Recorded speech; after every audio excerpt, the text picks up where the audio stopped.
Welcome to the American Med Spa Association podcast, Medical Spa Insider. This week, AmSpa founder Alex Thiersch is speaking with Jodi Faustlin, Chief Compliance Officer, and Chad Schiffman, Director of Risk Management, both with Healthcare Compliance Pros. But first, a special message from Alex Thiersch. Hey everybody, this is Alex Thiersch, and before we get started, I want to mention that this is our 300th podcast episode, which I was told just before we jumped on, and I have to say that's fairly overwhelming to think about. We started these podcasts back in 2018, and to think that we have done 300 of them is humbling and also really, really cool. And I just want to say thank you to all of you for listening. Thank you to Michaela, who does some of the podcasts, as well as Kathy, who also do it, and to all of our guests and to all of our supporters as far as those who have been on. It's been really, really fun to do these podcasts. We are going to continue to do them into the future. No sense in stopping at this point.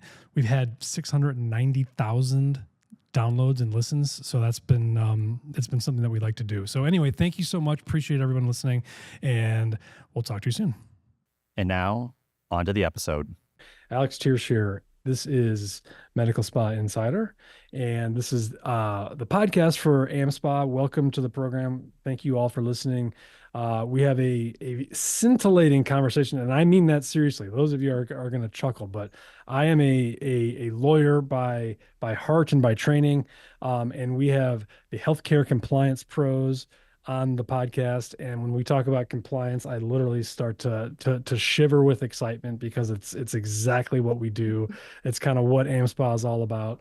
We've got Jodi Faustlin, the Chief Compliance Officer with Healthcare Compliance Pros, and Chad Schiffman, the Director of Risk Management and Compliance for Healthcare Compliance Pros. I want to start with you, Jodi, because I think as some background, we talk about compliance all the time at AmSpa. It's kind of our, it's one of the things that we do. What is it that Healthcare Compliance Pros does, just kind of generally speaking? What's the elevator pitch so folks kind of know what you guys are here for and what we're talking about? What we do overall, our organization, we have a software platform that makes it incredibly easy for users to put together their policies and procedures and their trainings for all of their workforce. It's built on the 7 elements of an effective compliance program. So we have trainings on workplace safety, fraud, waste, and abuse, HIPAA, those types of things, to make sure that we have an easy format that the clients can readily access and distribute to their workforce for trainings. We also help with security risk assessments, corporate compliance assessments, different walkthroughs, whether virtual or in person, so that we can help clients see with another set of eyes, whether virtually or on site, what opportunities they have to improve the culture of compliance or improve their compliance with the rules and regulations that they're subjected to. Culture of compliance. I'm going to have that tattooed to my back, I think. Sorry, Chad, go ahead. Oh, I was just going to, we also provide support to our clients when they have questions or concerns that come up that they need some assistance with, or some additional guidance on how to implement things in their practice. Like maybe they've read something on the internet that, wow, that's a lot of legal language and we don't know how to apply it. Yeah. Chat, say, tell me what this means to our organization. How can we apply that best to help us? Well, I mean, I don't know if you've read the HIPAA law, but it reads like a novella. It's just such a quick read. It's like 10,000 pages or whatever. And first I want to confirm one thing: HIPAA spelled with 2 A's or 2 P's, because I hear different things and I know it's 2 A's, but that's one of our big pet peeves, is people say HIPAA like hippo, right? Right. Yep. So that's how you can tell if somebody really knows compliance, is how they spell HIPAA. How they spell HIPAA, right? It's HIPAA, not hippo. Let's talk a little bit, because I mean, one of the things that I think folks can't understand when it comes to compliance, like there's certain things that are in practice that we talk about a lot, that we're heavily focused on: supervision, delegation, procedures, things like that. HIPAA and everything related to that is something that people can wrap their minds around from at least a conceptual standpoint. They know they have to keep things private, but tongue in cheek, but at the same time not, like the HIPAA law itself is daunting to even look at, and there are lawyers who have spent their whole careers trying to decipher what that is, as well as all the other patient privacy laws in the 50 states. It becomes something that is absolutely overwhelming. And then when you think of, you mentioned before we jumped on, which we're going to talk about the FTC and how that works. Talk about, to start the conversation on HIPAA. What is it, like, if there's one or two things that you really wanted folks to know in our industry in aesthetics, that to keep their eyes open for regarding HIPAA, what's the one thing that gets you the most nervous? And Jodi, let's start with you. I think what makes me the most nervous is anybody that has their data in an electronic format, are they truly protecting it? What kind of safeguards do they have in place? Because when we're getting into the day-to-day of our healthcare operations, we're thinking about treating patients and keeping our employees, our workforce satisfied. Protecting the information that you have in your computers and your network sometimes can become an afterthought, but it's one of our biggest vulnerabilities in healthcare. I think that's what stands out to me. What about you, Chad? I would add to that, and then I have two, really. To me, it's the impermissible uses and disclosures of health information without authorization, electronically, verbally, paper records and that kind of thing. It's amazing the value of a paper record still on the black market is so high. That's crazy. With all the information that you can gather from that, you have enough for identity theft. So that's what really scares me. The other thing is making sure that patients are receiving access to their information in a timely manner, just because we've seen such an increase on enforcement activity with that. And there's often, some variances with state and federal law. And so it's really important to pay attention to those. Yeah. And I've never understood that, because it is not the easiest thing in the world to go in and say, hey, I'd like a copy of my medical record. It's like, sometimes they look at you, like the doctor look at you like you've got two heads. Like it's not super easy. And the protection of that obviously is paramount. I do want to get into the FTC role, the role of that, because there's something that you both had mentioned prior to our call, which is interesting. What are you looking out for with that, and what are some of the things that are coming up in your practice that raise the FTC jurisdiction? What triggers it for me is HIPAA is very specific to entities that are exchanging information electronically. Yep. And that comes into, are you billing federal payers and those kinds of things? Right. But the FTC covers everybody else. And they focus on what promises have been made or implied to the consumer, to our patients.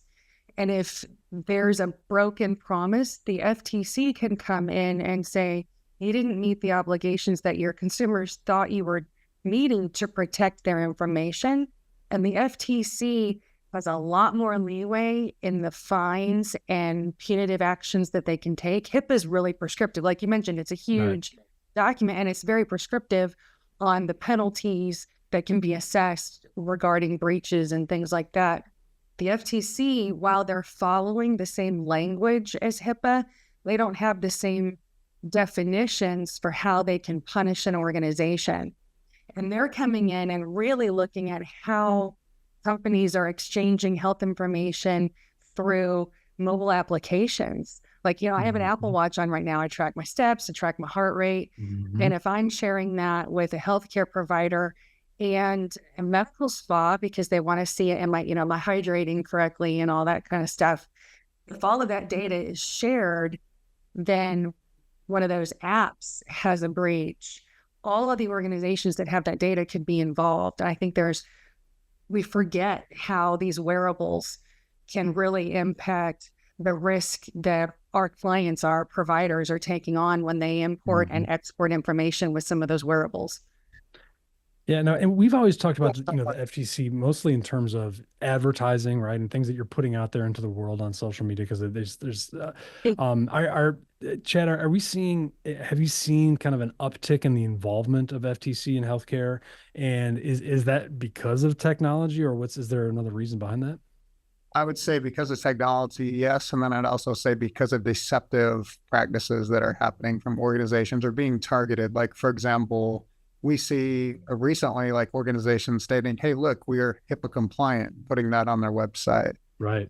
And then who says you're HIPAA compliant? You know, was it the government that says you're HIPAA compliant? Sure, then you can put that.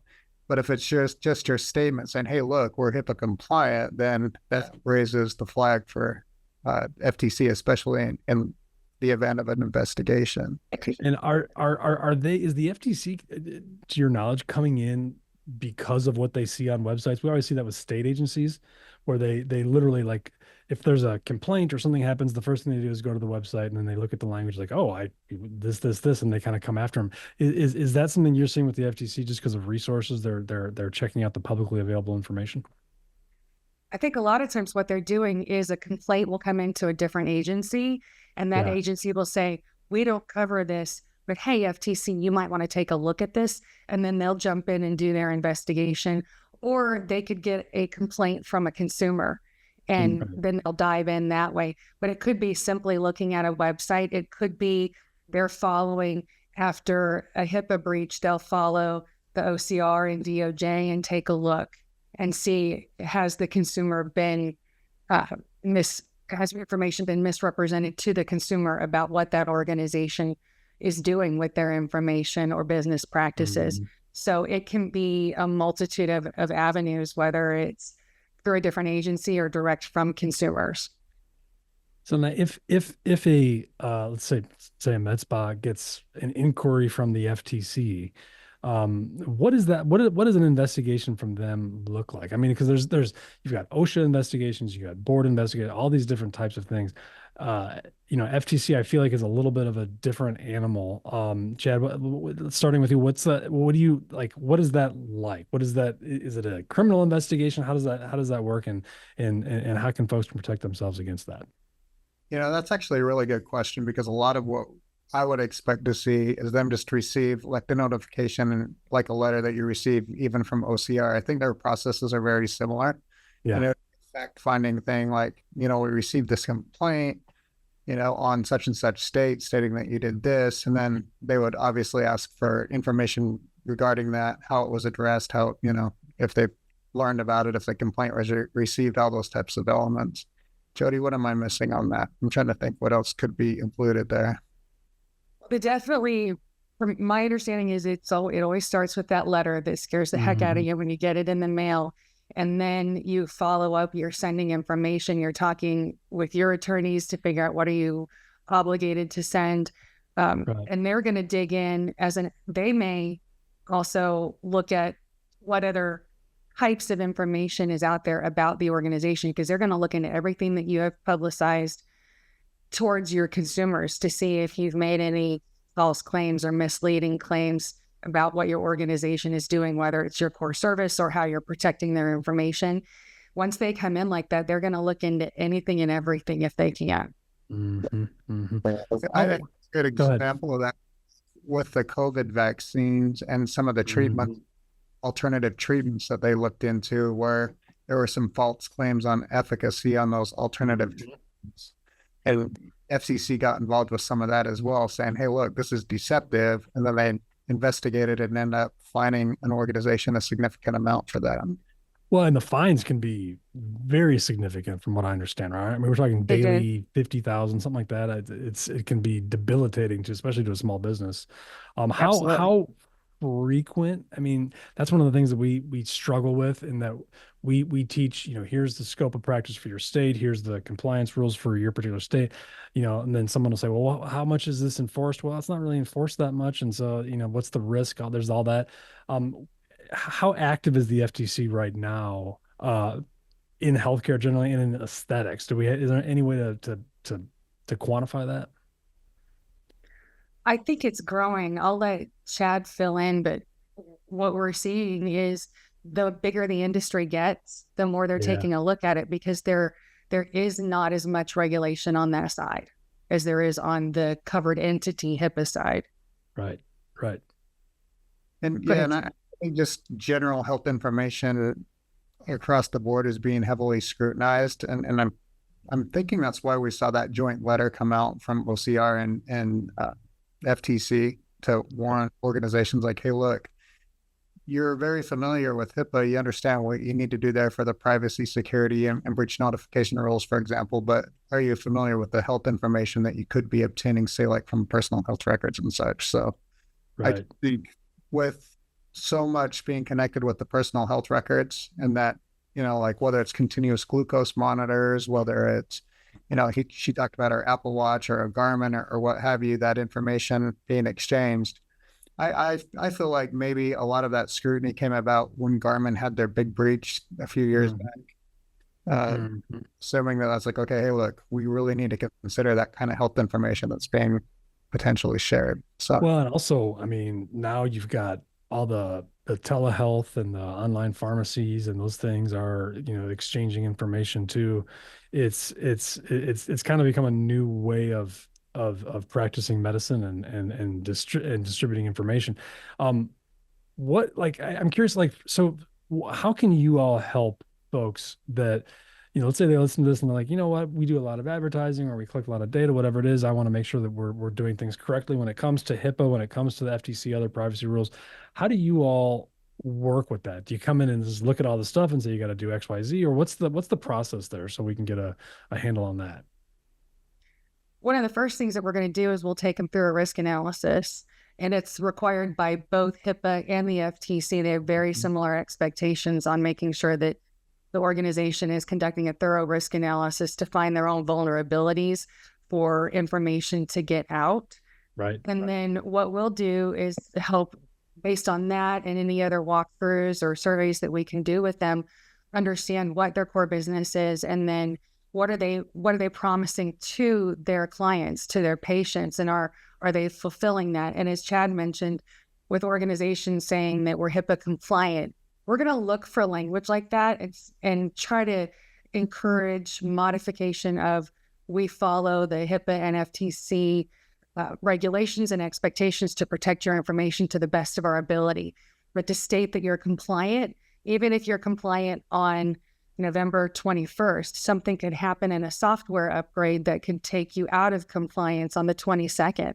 So any statement like that was a snapshot in time. We really try to get away from that and really focus more on this is what we do, our actions to protect you and to fulfill our promises to you.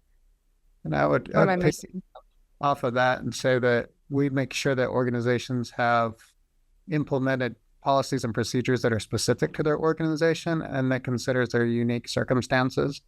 And then from there, employees have in fact been trained on them, and we encourage training at the time of hire and at least annually thereafter. And obviously if there's any regulatory updates as well. Yeah. I do want to talk about AI in a second, because that's something that I think is going to take over the entire world and turn us all into robot food. But besides that, one of the things we talk about a lot when it comes to building protocols is, form and substance, right? So you can have these protocols, these policies in place, but if nobody follows them, in some ways it's worse than not having them at all, because you've got, knowledge that you're not doing.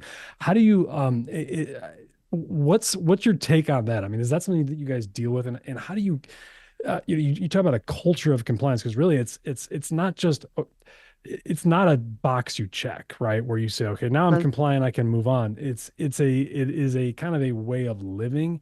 And have you dealt with folks who don't follow their protocols, and what's the implications of that? I'll start real quick. Yeah. I think one of the things that we try to help organizations with is to keep the policy really straightforward, and then make sure it's those procedures that are more instruction based. They can easily be updated to their unique circumstances so that they're more of a guide on how organizations can adhere to that policy. And that's one of the things I feel like we do a really good job at, in that we have a couple of different versions of policies, actually multiple, I should say, that can be utilized, and then we can update them accordingly and tailor them to their needs. So it's not usually the policy that we need to really update. It's more, how do we get there? How do we comply with that in the organization? Yeah. How do you get folks to actually follow it? Yep. Go ahead, Jodi. Yeah, I think one of the benefits that we have with a lot of the team here at HCP is we have folks that have been in practices, so we can have conversations with our clients and understand their perspective of hurdles to implementation and ways to have conversations, whether it's with your frontline workforce or your providers. And these are the risks and real life examples of how quickly it can devolve into a breach type of situation if you're inadvertently not thinking. You want to get the best letter possible to your patient, but you just put PHI in Chat GPT and you don't have any kind of confidentiality or business associate agreement with them. So you don't know how they're going to use that information. So having those real life conversations, understanding from a risk perspective, we know how they want to use it. Here's what you need to do before you do use it, and how to vet any vendors that you're looking at they're going to use AI.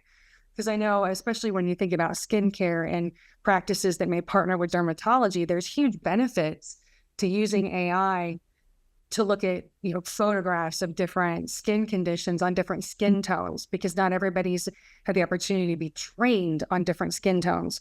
Mm-hmm. But if you can access AI that's got all of that medical information together, it can help you diagnose or refer or treat different conditions, as an example. But before you get into a business arrangement with that entity, do you have the proper documentation in place and protections so that if there is a breach of any party, your patient's information is protected and the right actions are taken in the worst case scenario?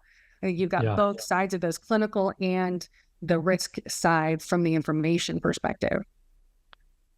And folks probably don't even think about that, right? To them, it's like you do Chat GPT to create an email, and you're not thinking, oh, well, this is a separate program, a separate company that is now taking that information.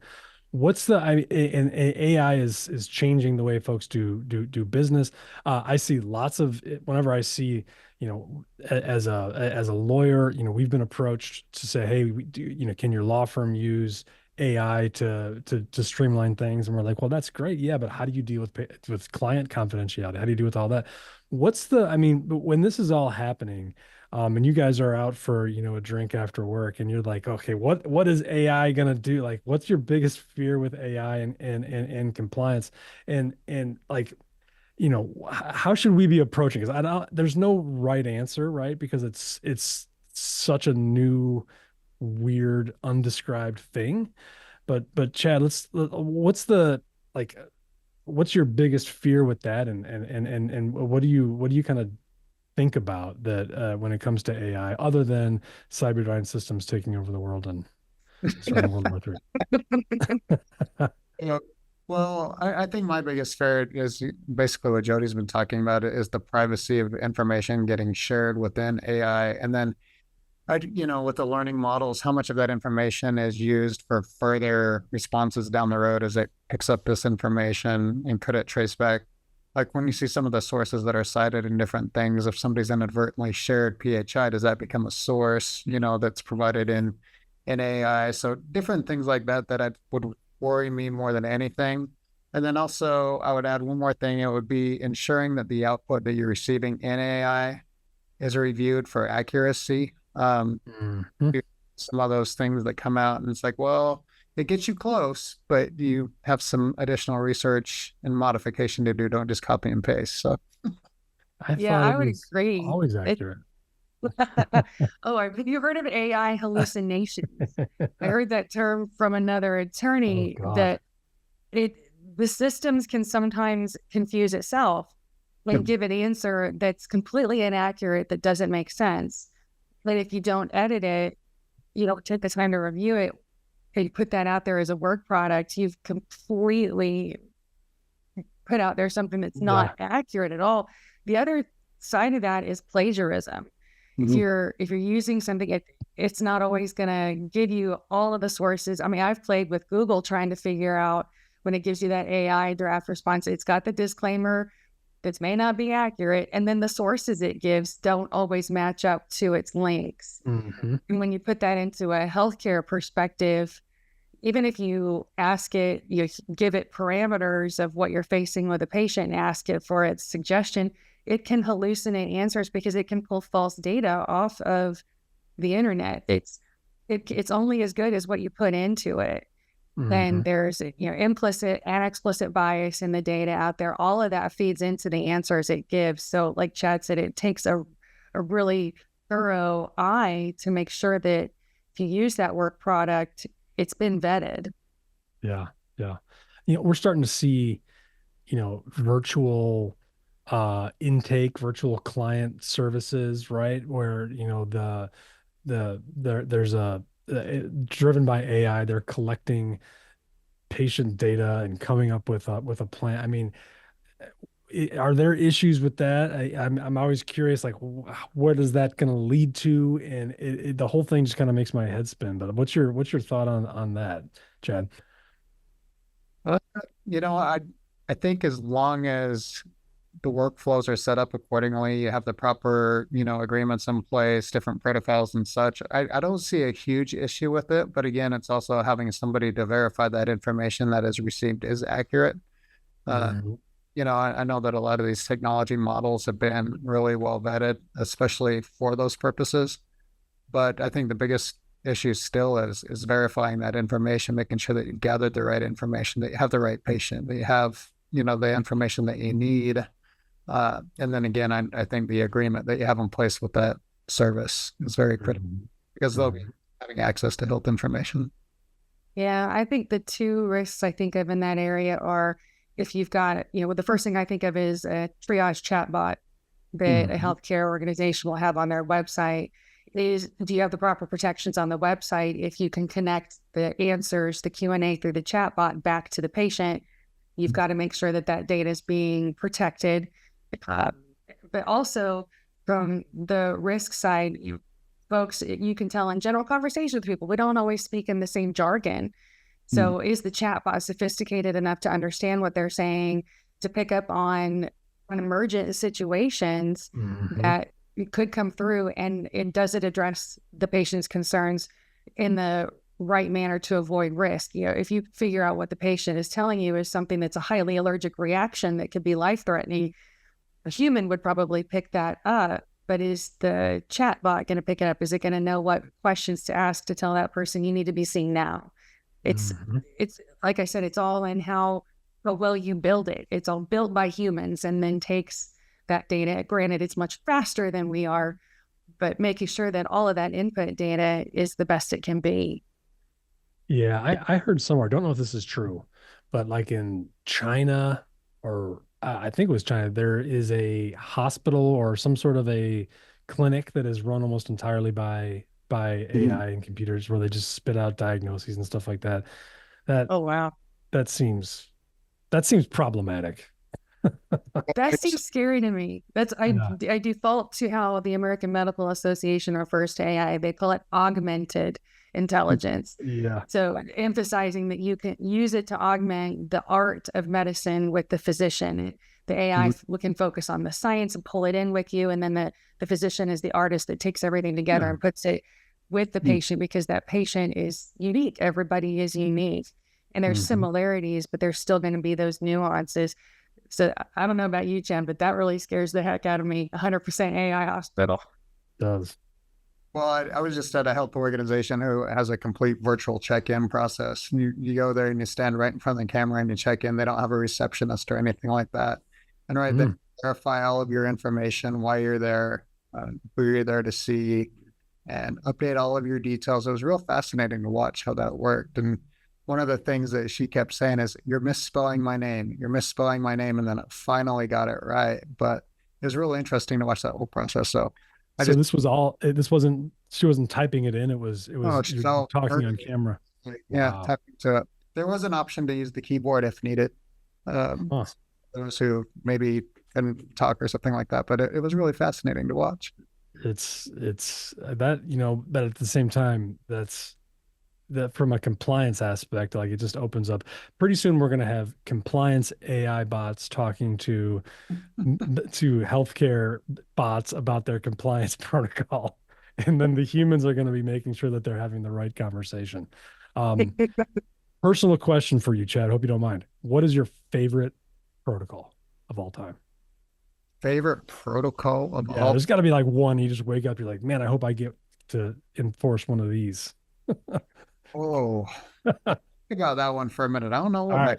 would be of all All right. time. Well, maybe, yeah, something that just kind of rolls off your tongue. While you're thinking about that, Jody, I have a question for you too.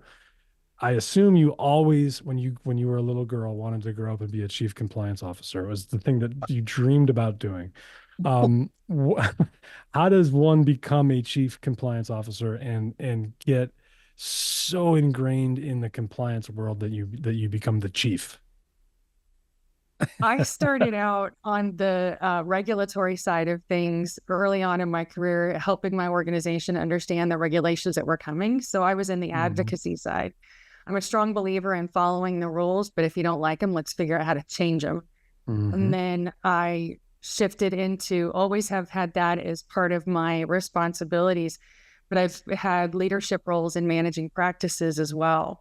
And combining the two, the experience of understanding the real world implications of how to implement this stuff, the ability to understand how to change the rules appropriately and dialogue with our legislators and regulators on why these things need to change, put all that together, and somehow I managed to get that chief compliance officer title. I love it. I love this job because there's so much variety. It changes every day, but ultimately the best part of it is helping our clients, helping practices stay out of trouble, help them understand what risks they have and what we can do to make it the best possible situation for them, and do that in a way that's understandable.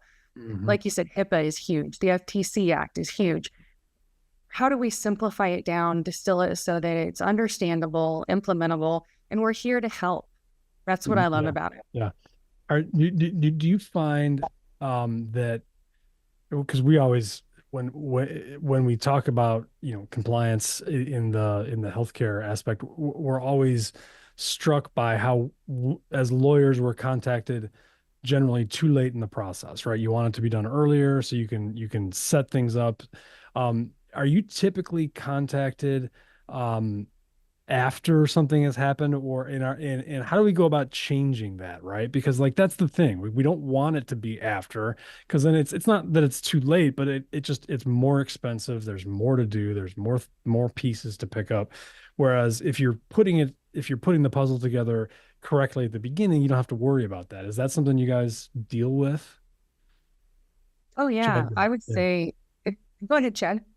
I would say that we really focus on preventative measures to cure, if you will. So that's one of the biggest things that we focus on, and helping organizations prevent issues before they come up, letting them know that, hey, look, we're not here to circle the helicopters on your organization. We're here to help you prevent that. We're here to help you have those. Speaking of protocols, I think one of my favorite things to talk about is the CIA triad, the confidentiality, integrity, and availability of information. To me, that's critical. Yes, I love it. Let's talk about it. Yeah. The importance of, yeah, go ahead. No, I was gonna say, just so like why is that one that kind of comes to mind? I'm curious. Well, because I think everybody in the healthcare space, no matter if they're classified a covered entity, a business associate, or other, if you have that health information, you need to protect the confidentiality of it. You have to ensure that the integrity of that information is there, that it's safeguarded, that you have those safeguards in place to prevent a breach, to prevent those types of things, those informational disclosures, and of course, access. We talked about that at the beginning, that being one of my biggest concerns. Is, are you able to access the information when it's needed, such as emergency or other, or you need that information for continuity of care or other things? Not preventing that access to information. I think what we're seeing is different organization types are getting impacted more than ever before in that right of access initiative, like mental health organizations, hospitals, just everyday medical practices. We're seeing that being heavily scrutinized. So to me, that's why it's very critical, because I think it all starts with ensuring that's in place. And Jodi, I cut you up before. We were talking about, prophylactic versus responsive. How do we go about changing that culture? Because to me, that's again, culture of compliance. That was what you all said before, which I think is a great way to put it. It's really becoming, it's not a box you check. It's something that you kind of adapt and live with. And what's the message for that? Because it's not like compliance is that much fun. You don't come to work. I mean, for you it is obviously, but most of us come to work, we're like, oh God, I got to deal with the compliance officer. How do we go about doing that? I think it's very helpful to talk about the purpose behind it is to keep us out of trouble so we can do the stuff that we love and, to bring the joy back to everything else. So we work with practices and our clients to get the right foundation in place to build the stability for the organization. And then they put everything else on top of it, and how they're caring for their patients, how they're keeping their workforce safe, how they're following the rules and regs. But we give them the ability to say, we know we've got somebody here helping us, watching how the regs change, letting us know if we need to make any adaptations, how to do that. I think about some of the changes that are coming with their population that's limited English proficiency and the expectations of how we communicate with each other. We want to help get those resources there, understand where you need to have them, make that easy for our clients and the practices to implement so they can go right back to patient care. That's the key, is we're trying to make that other piece easy. And we communicate about why it's important. That's, Simon Sinek, huge Simon Sinek thing. You got to start with the why, then the how and the what. And it's most important to build trust with your clients, your patients. And if they know that you're protecting their information, keeping it secure, like Chad mentioned, the integrity and the access, you can tell your patients, we have help doing this because we're committed to it. And we're committed to our workforce about keeping them safe and keeping them informed. If we talk about help our practices, our clients understand that this will make the rest of your jobs easier, I think that helps. Yeah. Chad, were you going to add something? I saw you thinking. I'm always thinking, but I would say too, keeping up on those regulatory updates is so critical. And as everybody knows, there's a change in the White House and how things are going to happen, and every 4 years we potentially see that. So I think it's just one of those things that, as compliance experts, if you will, that we like to keep our eye out and on and make sure that we're communicating that to organizations to help them be preventative and not just responsive. Like, well, we didn't know about this coming into play, because we know that's not a valid defense. So that they need to be aware of those types of things. So I think that's one of the practice. And Chad, Jodi revealed that she has been dreaming of compliance her whole life. I'm curious, how did you get into compliance yourself? Because it's interesting.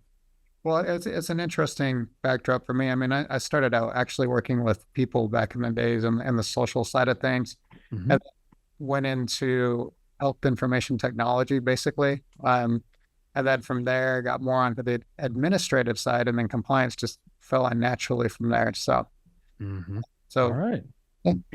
See, compliance officers are people too, folks. Exactly. We need love. We do. You're just trying to help. You're not the bad guys. I know. No, that's it's again, you're preaching to the choir here, because it's something that I've dealt with, but it's such a compliance is such a sexy topic that it's so easy to get people engaged, right? So you talk about how we're going to get you to improve your compliance. How are we going to get you to even look at your compliance in the first place, right? And so it's really, really difficult.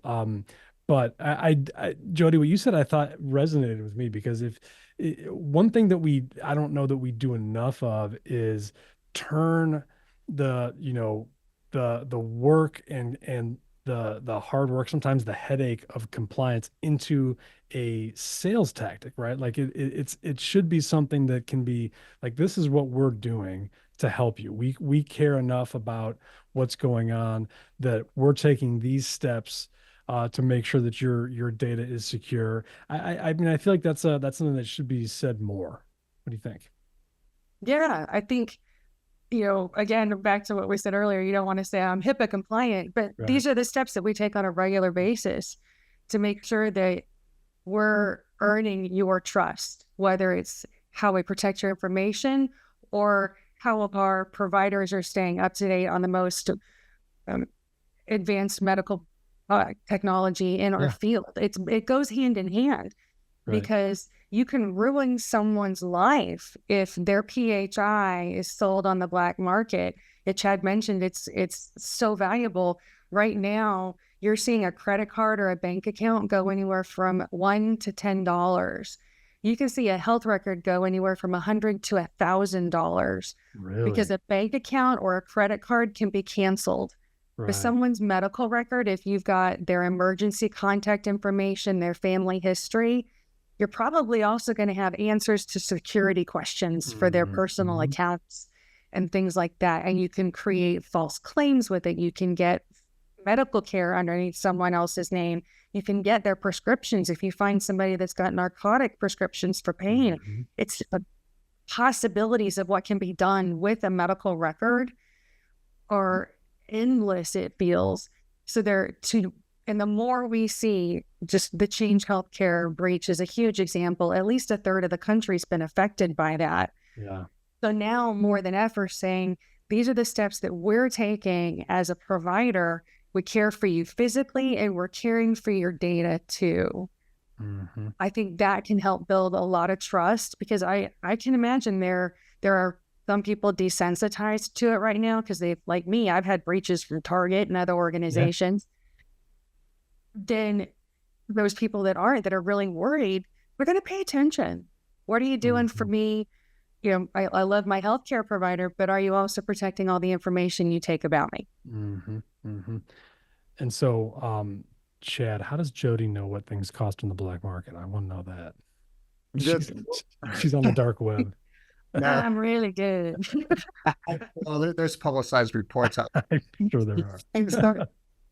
I don't think There's one of the credit reporting agencies shares that information regularly. That's crazy, though, that you can buy that stuff on the black market. It's just, oh my goodness. It's just, it's bonkers that we live in a place like that. It just doesn't make sense. Those bad actors, they're always up to something, right? Yeah. Well, I'll give you both a chance, kind of at the last word. And we've been going at it for 45 minutes for compliance, which is a long time. Where can folks find out more information too, if they want to know about what you all offer? And last words, Chad. We'll start with you and then go to Jodi. Okay, sure. If they want to find out more information about what we offer, they can visit us at hcp.md or healthcarecompliancepros.com. It gets to the same spot. That's a good place for them to research and see what we're doing. Last word for me would be, I think the services that med spas and aesthetic practices are offering are great. We've got to talk to several organizations who are doing that. We think it's an exciting field, and there are exciting possibilities. I just kudos to those programs out there who are really focusing on safeguarding health information. We're seeing be a primary focus for them, and then recognizing that, hey, look, there are things that we can do to ensure the confidence of our patients and customers alike. And so I don't think compliance needs to be scary, and there are solutions out there to help you. We just got to get them to stop saying HIPAA certified or HIPAA compliant. Right, yes. Especially on the website. And then also to add to that, speaking of websites, I know we didn't talk about it, but one thing that I think is critical is for organizations to make sure that they have a website privacy policy in place, and to consider, are those accessibility options in place as well? I think that's well. And before we move on to you, Jodi, what is a website privacy policy like? What does that look like? Like, what do you mean by that? Talking about the information that the website can obtain or gather, and then get patients or consumers the opportunity to opt out. Since we've talked about the FTC, I think that's another critical point to make. Yes. Well, and the opt-out rules are changing, right, and complicated sometimes. So it's Jodi, same question for you. What's kind of the last word? And one thing I would love for you to touch on is,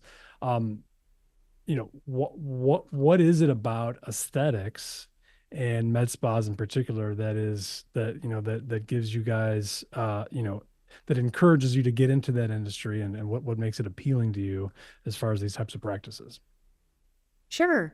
To tag on to what Chad would say, I would say we try to get out compliance tips and tricks on social media. So you can follow us on, I think we're LinkedIn and Instagram and Facebook. We've got HCP out there, And you don't have to be a client to access that information, but we want everybody to be safe. We want everybody to have the information. So we do that.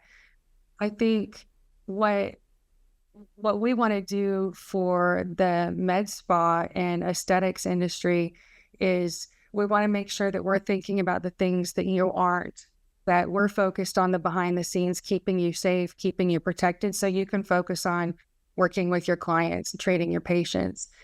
You don't have to be experts in compliance. That's what we're for.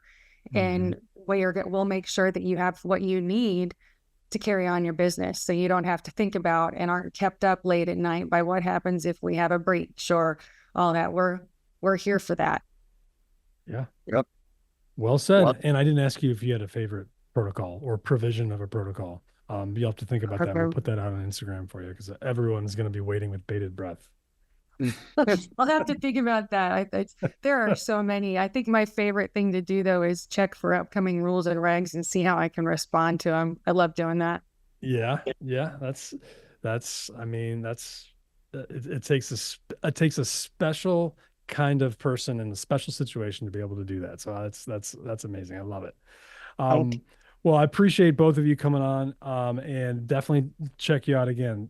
We'll have to send you one of our AmSpa compliance's cool pins that you can wear around, because that's one thing we wear around proudly.